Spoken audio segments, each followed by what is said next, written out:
കോട്ടയം കുമാരനെല്ലൂരിൽ 39-കാരിയെ തല്ലിച്ചതച്ച് ഭർത്താവ്. തൃക്കൊടിത്താനം സ്വദേശി രമ്യ മോഹന്റെ മുഖത്തും ശരീരത്തിലും ഗുരുതരമായി ക്ഷതമേറ്റു.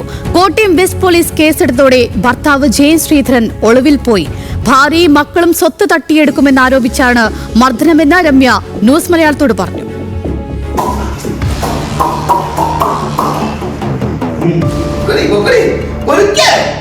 അയാള് പറഞ്ഞു, നീ ഇനി പുറം ലോകം കാണത്തില്ലാന്ന്, പുറം ലോകം നിന്നെ ഞാൻ കാണിക്കത്തില്ലെന്ന്. ഒന്നെങ്കിൽ നിനക്ക് സ്വന്തമായിട്ട് തൂങ്ങിച്ചാകും, അല്ലാന്നുണ്ടെങ്കിൽ നിന്നെ ഞാൻ കൊല്ലും. ഭാര്യയ്ക്കും മക്കൾക്കും നേരെയുള്ള ജയൻ ശ്രീധരന്റെ വർഷങ്ങളായുള്ള അതിക്രമത്തിന്റെ ഒരു ദൃശ്യം മാത്രമാണത്.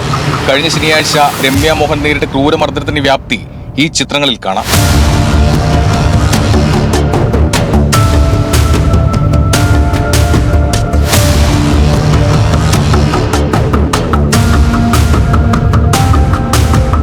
കുമാരനെല്ലൂരിലെ ഭർത്തൃവീട്ടിൽ വെച്ചാണ് രമ്യയ്ക്ക് ക്രൂരമർദ്ദനമേറ്റത്. മുഖത്തും ശരീരത്തിലുമുള്ള പരിക്കിന് പുറമെ രമ്യയുടെ കാഴ്ച മങ്ങി, കേൾവി കുറഞ്ഞു. 2 ദിവസമാണ് കോട്ടയം മെഡിക്കൽ കോളേജിൽ ചികിത്സയിൽ കഴിഞ്ഞത്. എൻ്റെ മുഖത്ത് എല്ല് പൊട്ടിയിട്ടുണ്ട്, കണ്ണിന് ഇഷ്യൂ ഉണ്ട്, എൻ്റെ പുറവും ബാക്കും ദേഹം മുഴുവൻ ചതവുകളുണ്ട്, കടിച്ചിട്ടുണ്ട് അയാൾ. എന്നിട്ട് പെപ്പർ സ്പ്രേ ഉപയോഗിച്ചിട്ടുണ്ട്. എല്ലാം എൻ്റെ വയറത്തും മേത്തും കയറിയിരുന്നിട്ടാണ് ചെയ്യുന്നത്. ഞാൻ കെഞ്ചിയിട്ടുണ്ട് അയാളുടെ അടുത്ത്. 19 വർഷം മുമ്പായിരുന്നു രമ്യയുടെയും ജയന്റെയും വിവാഹം. ഇരുവരും തമ്മിൽ 14 വയസ്സ് വ്യത്യാസവുമുണ്ട്. ഇക്കാര്യം ചൂണ്ടിക്കാട്ടിയും മർദ്ദിച്ചിരുന്നു.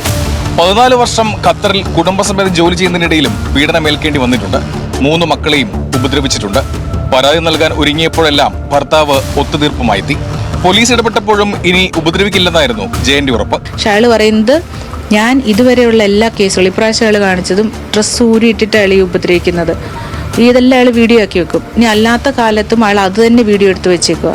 അപ്പോൾ നമ്മൾ പ്രതികരിച്ചു കഴിഞ്ഞാൽ അയാൾ പറയുന്നത്, ഞാൻ ഇതെല്ലാം പുറത്ത് വിടും. കഴിഞ്ഞ ശനിയാഴ്ചയിലെ മർദ്ദനത്തിൽ അവശയായ രമ്യയെ മൂത്ത മകൾ ഇടപെട്ടാണ് ആശുപത്രിയിൽ എത്തിച്ചത്. പിന്നാലെ കോട്ടയം വെസ്റ്റ് പോലീസ് വിശദമായി മൊഴി രേഖപ്പെടുത്തി കേസെടുത്തു. എന്നാൽ കേസെടുത്തതോടെ ഇയാൾ ഒളിവിൽ പോയി.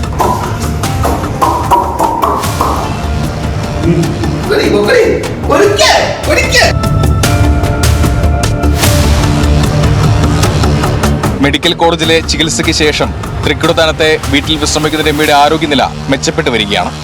രമ്യ നേരിട്ടത് അതിക്രൂര പീഡനമെന്ന് തന്നെയാണ് പോലീസിന്റെയും കണ്ടെത്തൽ. അതുകൊണ്ട് തന്നെ പ്രതി ജയൻ ശ്രീധരനായി പോലീസ് അന്വേഷണം ഊർജിതമാക്കിയിട്ടുണ്ട്. കോട്ടയത്ത് നിന്ന് ശ്രീകുമാറിനൊപ്പം ബിനിൽ ലീല സാബു, ന്യൂസ് മലയാളം.